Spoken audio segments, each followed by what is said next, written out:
Assalamualaikum warahmatullahi wabarakatuh. Perkenalkan, nama saya Muhammad Haikal.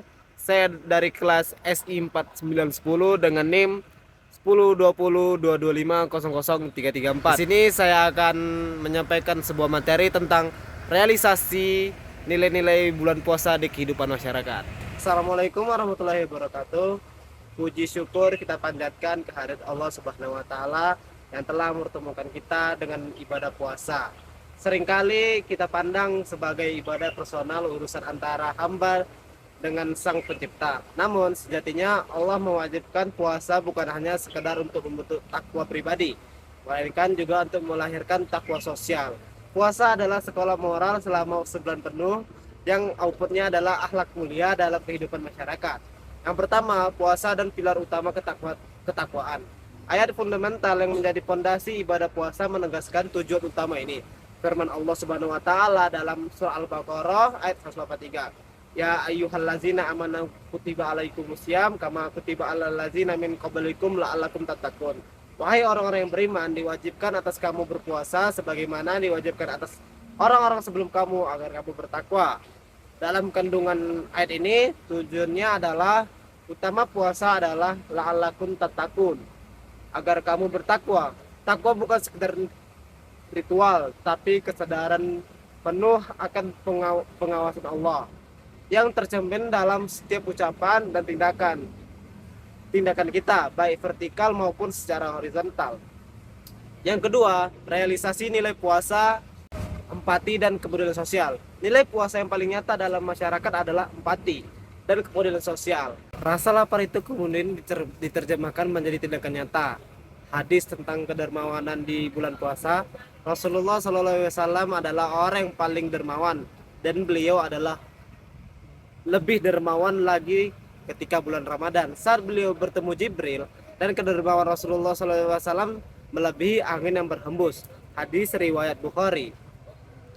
Realisasi di masyarakat, berbagi makanan. Semangat berbagi takjil di bulan puasa bersama anak yatim dan fakir miskin.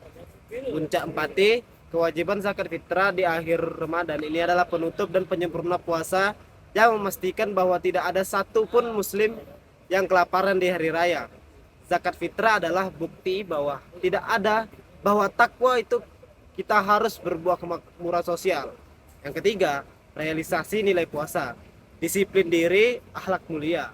Puasa bukan hanya menahan makan dan minum, tetapi juga menahan lisan dan perbuatan dari hal-hal yang tercela.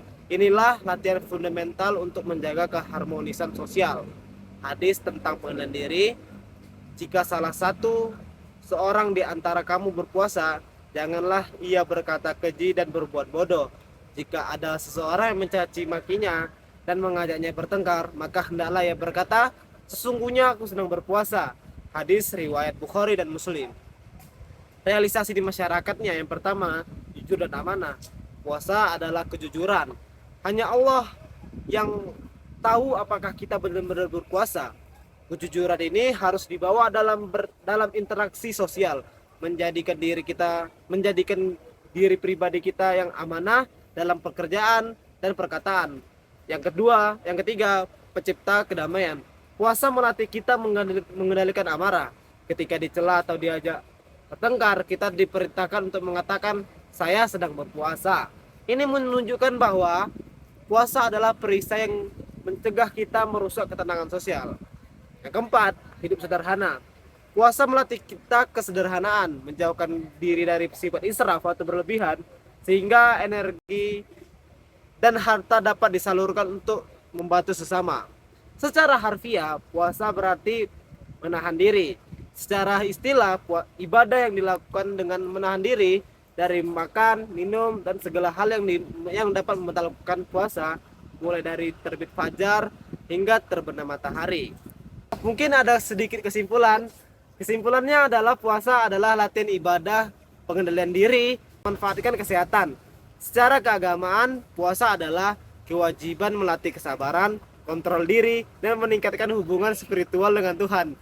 Dari sisi kesehatan, puasa dapat membantu detoksifikasi tubuh, mengurangi lemak tubuh, memperkuat sistem kekebalan tubuh, melalui regenerasi sel darah putih dan berpotensi melindungi diri dari penyakit neurodegeneratif. Mungkin sekian dari saya, lebih dan kurangnya mohon maaf. Assalamualaikum warahmatullahi wabarakatuh.